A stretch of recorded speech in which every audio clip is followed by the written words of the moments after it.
le directeur de l'Alliance française d'Irkoutsk en Sibérie, Yohan Barbero, actuellement jugé en Russie où il est accusé d'actes à caractère sexuel sur mineurs, a disparu depuis plusieurs jours. La situation de ce Français, qui clame son innocence, est régulièrement abordée dans les discussions entre les diplomaties françaises et russes. Le 11 septembre, des employés de l'administration pénitentiaire de Russie, n'ont pas trouvé Yohan Barbero à son domicile à Irkoutsk, où le Français est assigné à résidence depuis avril. Annonce ce vendredi Olga Sindanova, porte-parole du FIN. Selon elle, le bracelet électronique, qu'il portait dans le cadre de son assignation à résidence, n'a pas été trouvé à son domicile. Il se peut qu'il l'ait désactivé. Un avis de recherche a été lancé jeudi par les autorités. Yohan Barbero, 38 ans, est accusé par la justice russe d'actes à caractère sexuel sur mineurs de moins de 14 ans, en l'occurrence sa propre fille, âgée de 5 ans à l'époque de l'arrestation, de production et diffusion d'une photo pédopornographique, de diffusion d'une vidéo pédopornographique et de 3 photos pornographiques. La justice lui reproche notamment d'avoir diffusé sur un site de jeunes parents des photos, dont l'une où figure sa fille nue, âgée de 5 ans à l'époque. Il risque jusqu'à 20 ans de prison. Des preuves fabriquées et des documents falsifiés, selon ses soutiens. Yohan Barbero fait l'objet d'accusations fantaisistes et scandaleuses de la justice russe.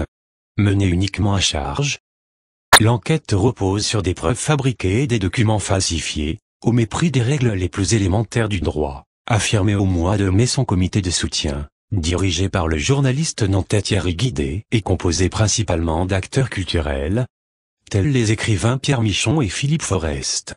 Selon ses soutiens français, Yohan Barbero a été victime de pirates informatiques qui ont diffusé des photos personnelles, dont une où il apparaît nu aux côtés de sa fille, mais cette image ne présente aucun caractère sexuel. Il s'agissait d'une photographie prise dans la salle de bain familiale.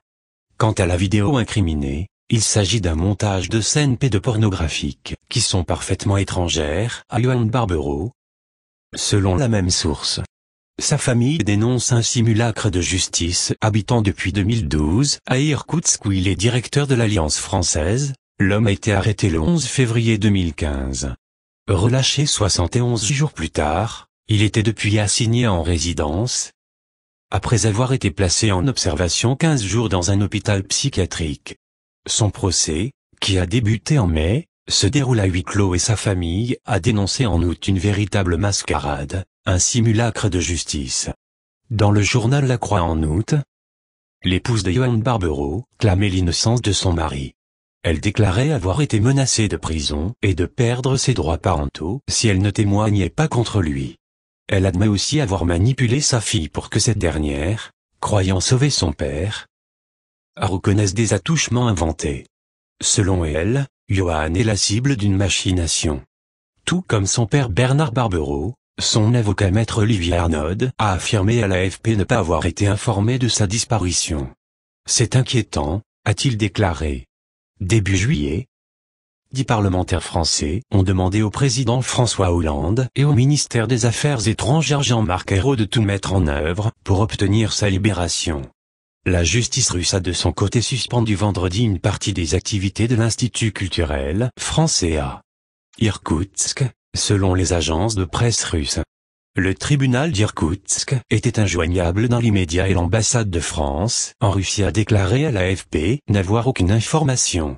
Regardez d'autres vidéos sur site, vidéo.5ula.net.